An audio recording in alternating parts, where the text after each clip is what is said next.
Akhwat dituliskan ya. Kalau mungkin, kalau tidak ya nggak apa-apa nanti disampaikan secara langsung. Saya kesini dulu ya. Silakan Pak. Bismillah. Assalamualaikum warahmatullahi wabarakatuh. Assalamualaikum warahmatullahi wabarakatuh. Ustaz mau tanya yang kaitan dengan i'tidal, Ustaz. Kebetulan memang pernah mendengarkan suatu referensi dari suatu tausiah. Mohon maaf saya lupa referensinya dari kitab apa, Ustaz. Tapi dinyatakan bahwa kalau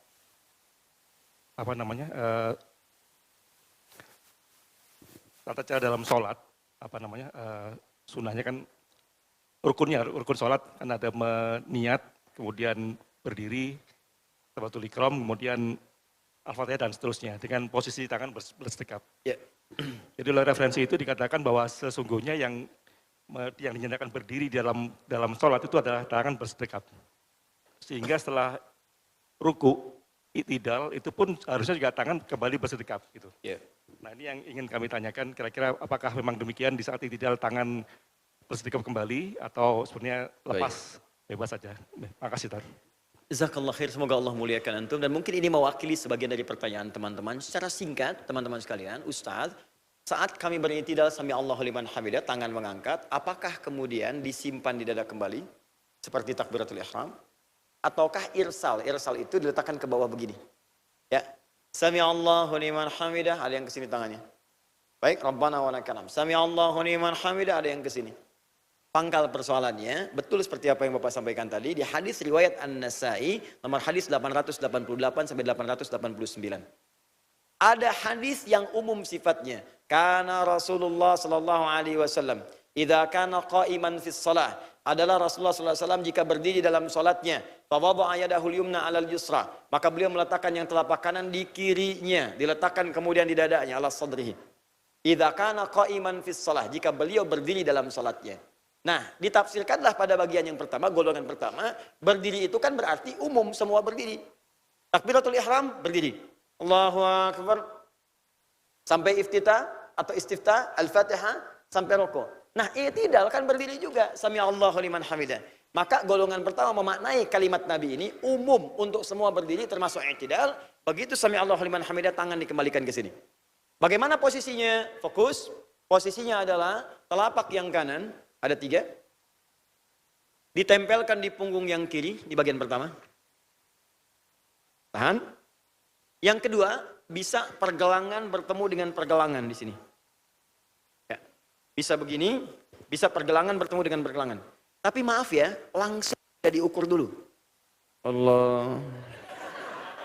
Oke, langsung ya. Jadi telapak bertemu punggung atau pergelangan bertemu pergelangan. Atau lihat baik-baik, fokus. Sa'id, ala-sa'dain. Mendekat ke sini, dekat ke siku. Bukan di siku tapi di sini. Ya, setelah pergelangan, boleh lebih sedikit. Jadi boleh di sini, boleh di sini, boleh ke sini. Yang tidak boleh, ke siku di sini, birfak. Jangan kalian bertakbir mengatakan tangan seperti orang sombong. Jadi dipersepsikan orang sombong begini. Ya, lihat proyek ini kan. Nah, jadi ruku dalam i'tidal, dalam kemudian takbir, itu cukup sampai di sini. Ya, hati-hati ya. Jadi cukup di sini, atau di sini. Sekalipun sholatnya di puncak, tetap di sini, tidak sampai ke sini. Ya. Baik, fokus. Ini pemahaman yang pertama. Yang kedua, diteruskan lagi hadisnya, dirinci lagi. Apa rincian hadisnya? Dikembalikan lagi baik di An-Nasai ataupun di hadis riwayat Al-Bukhari tadi. Nomor hadis 757. Di hadis Muslim nomor hadis 397. Riwayat yang dekat dengan ini nomor hadis 737. Rawinya sahabat Abu Hurairah tadi, Abdurrahman bin Sakhar. Peristiwanya terletak pada seorang bernama Khalad bin Rafi Az-Zurayaqi. Ya bimakna qala Rasulullah sallallahu alaihi wasallam, kembali kepada Rasulullah sallallahu alaihi wasallam disampaikan setelah ada peristiwa, ja'a rajulun ilan Nabi sallallahu alaihi wasallam, datang seorang laki-laki kepada Nabi sallallahu alaihi wasallam, namanya Khalad bin Rafi Az-Zurayaqi. Fadakhala ilal Masjidin Nabawi, masuk ke Masjid Nabi. Fa shalla bi jambin Nabi sallallahu alaihi wasallam, maka dia salat di samping Nabi sallallahu alaihi wasallam. Ya, wan nabiyyu fi nahiyatin ukhra minal masjid, sedangkan Nabi ada di sisi yang lain. Kalau bahasa kita, nabinya di situ, dia di sini. Setelah sholat, salam, falamma sallama yaminan wa syamala, ketika salam ke kanan dan ke kiri, tsumma atan nabiyya sallallahu alaihi wasallam, dia mendatangi Nabi sallallahu alaihi wasallam. Faqala assalamu alayka ya Rasulullah. Dia berkata assalamualaikum ya Rasulullah. Kata Nabi dijawab, wa alaikassalam warahmatullahi wabarakatuh. Salli irji' salli fa innaka lam tusalli. Dijawab dulu salamnya, baru diluruskan. Wa alaikassalam warahmatullahi wabarakatuh. Kamu balik lagi sholat karena kamu belum sholat. Padahal sudah selesai salam. Fa'ada salatahu thalatha marat. Maka dia mengulang sholatnya sampai 3 kali. Ya, faqala lahu Nabi sallallahu alaihi wasallam. Maka Nabi mengatakan kepadanya kalimat yang sempurna, kalimat yang serupa. Balik lagi kamu belum sholat, balik lagi kamu belum sholat. Ini artinya hati-hati, sesuatu yang tidak sempurna dalam sholat bisa menyebabkan sholatnya dipandang tidak sah. Lalu dia katakan, ya Rasulullah, awas hati-hati. Wahai Rasulullah, maliya ghairah. Ada kalimat lain, ma uhsinu ghairah. Ya Rasulullah, saya nggak bisa lebih bagus dari yang ini. Bisanya cuma begini, alimni, tolong ajarkan saya. Ini manhaj dalam hadis Nabi, kalau belum paham, belajar. Jangan memaksakan mengerjakan yang tidak tahu, jadinya salah. Maka bertanya pada Nabi, diajarkan oleh Nabi. Yang paling menarik, apa yang diajarkan oleh Nabi? Perhatikan. Idza qumta ilas shalah. Kalau pengen sholatmu sempurna, asbigul wudu. Diajarkan dari wudu dulu. Ini menunjukkan kata para ahli hadis, bahwa ada orang yang wudunya tidak sempurna, berdampak kepada sholatnya. Jadi kalau wudunya sudah salah, sholatnya pun pasti akan berantakan. Pulang ke rumah, lihat anak Anda. Kalau wudunya sudah mempermainkan air dan berantakan cepatnya luar biasa. Yang diusap itu bukan kepala tapi rambutnya. Segala diusap, itu pasti sholatnya tidak akan sempurna. Maka diajarkan wudunya, tsumastaqbilil qiblah, menghadap ke kiblat, begini caranya. Kemudian bertakbir, diajarkan oleh Nabi. Pertama apa? Angkat tanganmu sejajar dengan bahumu, hadwa mankibaihi. Dikuatkan oleh hadis Abu Humaid As-Sa'di. Angkat tanganmu seperti ini, dijelaskan. Kemudian letakkan telapak yang kanan di punggung yang kiri. Simpan di dada, dijelaskan. Kemudian mulai dengan iftitah, 12 doa. Kemudian mulai dengan Al-Fatihah. Setelah itu baca yang ringan dari surah. Setelah itu bertakbir, angkat tanganmu, kemudian takbir ruku. Ya, kemudian jangan dulu bangkit, ya, jangan bangkit sampai sempurna, sampai rukunya tumanina, hatta tatma'inna fi ruku. Kemudian bangkit i'tidal. Nah, di sini poinnya. Bangkit i'tidal, fokus. Dan jangan kamu sujud sampai kamu sempurna i'tidal. Fala tasjud hatta ta'tadila qa'iman. Yang menarik begini. Setelah seperti itu Nabi katakan, kemudian engkau sujud sampai engkau merasa tenang dalam sujudmu. Disebutkan sampai kembali lagi, kemudian engkau bangkit sampai berdiri kembali, letakkan telapak yang kanan di punggung yang kiri. Jadi setelah sujud bangkit lagi, letakkan kembali yang kanan di punggung yang kiri, letakkan di dada. Yang paling menarik di hadis yang ini, ketika dirinci, saat takbiratul ihram, diterangkan oleh Nabi, letakkan yang kanan di punggung yang kiri, letakkan di dada. Saat bangkit dari sujud, disebutkan lagi, letakkan yang kanan di punggung yang kiri, letakkan di dada. Tapi saat ini tidak, Nabi cuma mengatakan, bangkit, berdiri tegak, ucapkan sami Allahu liman hamidah. Dan tidak mengatakan yang kanan letakkan lagi di kiri, di punggung yang kiri. Ini kata para ahli hadis, sebagian yang lain melihat, karena Nabi tidak merinci di i'tidal ini, tidak menyebutkan yang kanan diletakkan di punggung yang kiri, ini menunjukkan saat i'tidal tangannya tidak perlu bersedekap, harus seperti ini saja. Cukup maksudnya seperti ini saja. Apa buktinya Ustadz? Apa buktinya hai para ulama ahli hadis? Karena saat kita diminta bangkit dari sujud, itu disebutkan lagi yang kanan disimpan di punggung yang kiri. Seharusnya kalau i'tidal itu juga penting, yang kanan disimpan di punggung yang kiri diletakkan di dada sambil bersedekap, maka saat i'tidal pun kita akan diajarkan bersedekap. Karena takbiratul ihram diajarkan bersedekap, bangkit dari sujud diajarkan bersedekap, sementara saat i'tidal tidak disebutkan bersedekap. Kalau bersedekap itu sangat penting dan tidak boleh ditinggalkan, tentulah saat i'tidal kita akan diajarkan bersedekap. Karena bersedekap dan i'tidal terletak di antara sujud dan saat berdiri takbiratul ihram.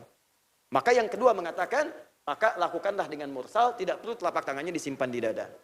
Ustadz, di antara dua ini mana yang benar? Ternyata yang benar yang dua-duanya. Gitu. Kenapa? Yang begini ada hadisnya karena pemahaman yang tadi. Yang begini pun ada hadisnya karena pemahaman yang tadi. Ternyata dua-duanya dari hadis yang sama. Karena dari sahabat itu tidak menjelaskan kepada kita secara jelas. Yang disampaikan cuma kalimatnya saja dari Nabi. Mereka tidak menunjukkan Nabi ini saat i'tidal tangannya begini, tidak. Yang disebutkan kalimat umum saja. Nabi berdiri, kalau sedang berdiri semua tangannya itu di dada. Yang satu mengatakan rinciannya saat i'tidal Nabi tidak mengajarkan begini. Saat sujud saja bangkit lagi baru begini. Maka berbeda pendapat tentang ulama, tapi berbeda dalam mengacu pada hadis yang sama. Sepanjang mengacu pada dalil yang sama, dengan contoh yang ada, maka ulama sepakat semuanya itu boleh dilakukan. Ada 4 jenis yang boleh. Lihat, 1, dalil ada, contoh jelas. Ya, seperti takbir, jelas. Dalilnya ada, contohnya jelas. Makanya dalam takbir tidak boleh kita macam-macam. Hati-hati, fokus hati-hati. Misal, dalilnya ada, takbir begini. Contohnya ada, begitu takbir angkat langsung simpan di tangan yang kanan, di punggung yang kiri. Bahkan langsung kalimatnya pakai fa. Fawadha'a yadahul yumna 'alal yusra. Letakkan telapak yang kanan di punggung yang kiri. Antara meletakkan cepat, tidak ada jeda. Letakkan begini. Karena contohnya jelas, maka jangan membuat gerakan yang lain. Misal, maaf ya, saya tidak bermaksud menyalahkan, tapi saya belum menemukan dalilnya. Saya punya koleksi di rumah sekitar 1235 kitab hadis. Dari yang paling sahih sampai yang paling palsu. Di kitab hadis palsu pun saya tidak menemukan yang ini. Bukan ingin menyalahkan. Ya, misal, kata Nabi, angkat, letakkan yang kanan di kiri. Ada orang mengangkat, nggak enak Ustaz, kiri dulu. Allah kan baik, pengennya kanan dulu. Dia masukkan kanan dulu, kirinya begini, baru ditutup seperti ini. Kadang-kadang kaki naik dikit gitu kan. Nah, saya tidak bermaksud menyalahkan, saya tidak terbiasa dengan itu. Saya belum menemukan dalilnya. Jadi kalau ada yang menemukan, disampaikan mungkin saya yang salah. Tapi prinsip saya, dalam kaidah kalau sudah ada contohnya jelas, dalil ada, contoh ada, jangan mencari yang lain. Jadi jangan terlampau kreatif. Itu satu. Kedua, dalil ada, contoh sementara, masih boleh. Contohnya kunut. Jadi kalau ada orang kunut, jangan marah-marah. Nanti kita bahas. Ya, kalau ada yang kunut silahkan. Yang tidak kunut boleh, karena contohnya sementara. Pernah Nabi kunut dan ada tidak melakukan lagi. Ada sebagian yang meneruskan, Nabi tidak larang. Jadi kalau ada orang kemudian pengen kunut silahkan. Yang tidak kunut silahkan. Yang salah yang tidak salat subuh. Dan kalau Anda kunut, bermakmum pada yang tidak kunut, awas, imam tidak kunut, makmum kunut, maka ikuti imam. Jangan kunut sendirian. Atau imamnya salam, dia sujud sahwi misalnya, itu nggak boleh. Kalau imamnya kunut, makmum biasa tidak kunut, imam kunut. Maka kata Syekh Ibnu Utsaimin, Syekh Shalih bin Utsaimin, ikuti kunutnya. Aminkan. Padahal Syekh Utsaimin ini nggak kunut. Tapi ketika bermakmum di belakang orang kunut, kata beliau, kunut, aminkan. Walaupun nggak angkat tangan. Allahumma hadina fiman hadait, amin. Awas, jangan punya pendapat sendiri. Allahumma hadina fiman hadait, bid'ah. Itu nggak boleh. Ya. 3, dalil ada, contoh nggak ada. Itu banyak. Dalil ada, contoh nggak ada. Makan bob misalnya. Ada dalilnya. Contoh nggak ada dari Nabi. Yang paling dahsyat dalilnya samar, contoh nggak ada. Zakat dengan menggunakan beras. Nabi zakat pakai gandum, pakai kurma. Ya, tiba-tiba kemudian Muawiyah mengatakan Nabi Sofyan ketika di Damaskus, yang dimaksud gandum dan kurma itu irtun, makanan pokok. Kalau ada makanan pokoknya boleh berzakat dengan itu. Ya, kita zakat pakai apa? Beras. Makanan pokoknya apa? Kalau saya nasi. Ya. Kalau beras itu makanan pokok bagi hewan yang bertembolok. Ayam, bebek itu beras. Nah, karena sumber beras dari nasi, karena sumber nasi dari beras, maka dikeluarkan beras. Tapi apakah ada hadis mengatakan zakat pakai beras? Silakan cari sampai kiamat kurang 2 hari, nggak akan ada. Yang ada pakai gandum, pakai kurma. Tapi karena makanan pokoknya itu bersumber dari itu, boleh dikeluarkan. Sepanjang 4 ini ada dalil, ada contoh. Dalil, contoh sementara. Dalil, contoh tidak ada. Dalil samar, contoh tidak ada. Boleh dikerjakan. Yang tidak boleh, tidak ada dalil sama sekali. Yang tadi, yang sedekap, yang kemudian irsal, ada dalilnya, ada contohnya, semuanya jelas. Di dua-duanya boleh. Ya, nanti kasus seperti ini, ada lagi, satu lagi. Saat akan sujud. Apakah pakai lutut dulu, apakah pakai telapak tangan dulu? Bagaimana itu Ustaz? Pertemuan berikutnya.